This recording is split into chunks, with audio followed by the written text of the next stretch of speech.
There are 8 billion people alive right now. Every single one of them descends from a group small enough to fit inside a football stadium. Actually, that is generous. On the most dramatic estimate, small enough to fit on about 25 buses. This is not a guess or a legend. It is written into your DNA, and you can read it. Because there is something very strange about the human species that almost nobody notices. We are, genetically, weirdly similar to each other. Take a person from Norway and a person from Japan. Now take two chimpanzees from neighboring groups in the same African forest. The two chimpanzees are more genetically different from each other than the two people are. 8 billion of us, spread across every continent, and we are nearly identical. For a species this widespread, that should not be possible. There is really only one thing that produces a pattern like that. At some point, there were almost none of us left. Geneticists call it a bottleneck. Picture a jar of mixed marbles, every color you can imagine. Now pour it through a neck that only lets a handful through. Whatever comes out the other side is what the next batch is made of. Everything else is simply gone, and no amount of time brings those colors back. That is what happened to us. The question is when and how close it actually got. And the famous answer to that question turns out to be wrong. Here is the version you have probably heard. Around 74,000 years ago, on the island of Sumatra, a volcano called Toba erupted. Not a normal eruption, the largest one anywhere on Earth in the last 2 million years. It threw out roughly 2,500 cubic kilometers of rock and ash. For comparison, the eruption that buried Pompeii produced about 0.01% of that. The ash went everywhere. There is a layer of Toba ash across India, and in places it is still 6 meters thick today. The theory, published in 1998, was that this triggered a volcanic winter. Years of dimmed sunlight, collapsing plant life, and a global cold snap. And that our ancestors, already scattered and vulnerable, crashed to a few thousand survivors. It is a fantastic story, dramatic, simple, and easy to picture. It made it into documentaries, textbooks, and about 1 million internet posts. And over the last 20 years, it has quietly fallen apart. The problem is that people went and checked. Researchers pulled sediment cores out of Lake Malawi in East Africa, right in the path of the fallout. The Toba ash is in there. You can see the exact moment it landed. And on either side of it, the record of plant and algae life barely changes. No collapse, no years of darkness. The lake just carried on. Then there is Pinnacle Point, on the coast of South Africa. People were living there before the eruption, and they were living there after it. Not clinging on. If anything, the site gets busier. And in southern India, at a site called Jwalapuram, there are stone tools underneath the ash layer. And stone tools on top of it, made in the same style, by people doing the same things. Somebody stood there, watched the sky fill with ash, and then carried on knapping the same tools. The eruption was absolutely real and absolutely enormous.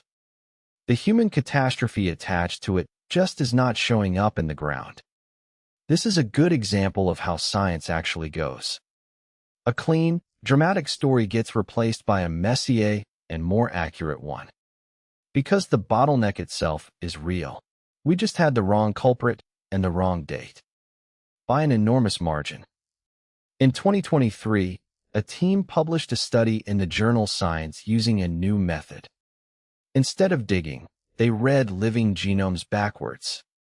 Every person carries fragments inherited from ancestors, and the pattern of those fragments encodes history. Run the maths in reverse, and you can estimate how many people there were at a given point in the deep past. They ran it on more than 3,000 living people. And they found something nobody expected. Not 74,000 years ago, around 900,000 years ago. long before modern humans existed at all. The ancestral population, they calculated, dropped to about 1,200 breeding individuals. 1,200 people, not 1,200,000. 1,200. That is a loss of roughly 99% of the population. And here is the part that is genuinely difficult to hold in your head. It did not last a season, or a decade, or a century. By their estimate, the population stayed that low for around 117,000 years. That is somewhere near 1,000 generations. 1,000 generations of grandparents, parents, and children in a group the size of a village.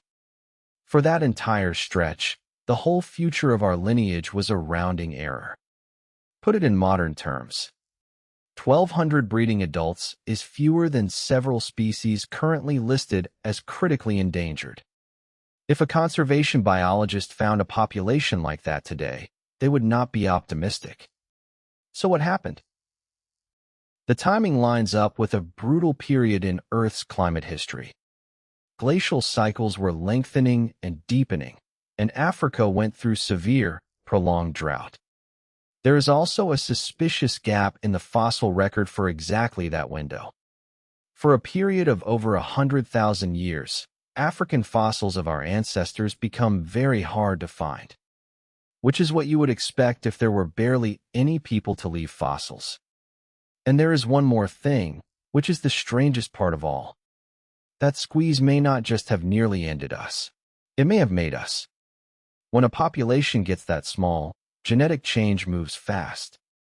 Rare variants that would normally be diluted away can spread through the whole group in a few generations. The researchers point out that this window overlaps with a major event in our family tree. The split that eventually produced modern humans on one branch, and Neanderthals and Denisovans on another. It is possible that the near extinction and the origin of our lineage are the same event. That we exist in the shape we do because of how badly it went. Now, the honest part. This finding is not settled. Other teams have rerun the analysis and not found the same collapse. Some argue the method can produce a fake bottleneck out of ordinary population structure. Inferring a head count from 900,000 years ago, using DNA from people alive today, is genuinely hard. It may turn out to be an artifact of the maths.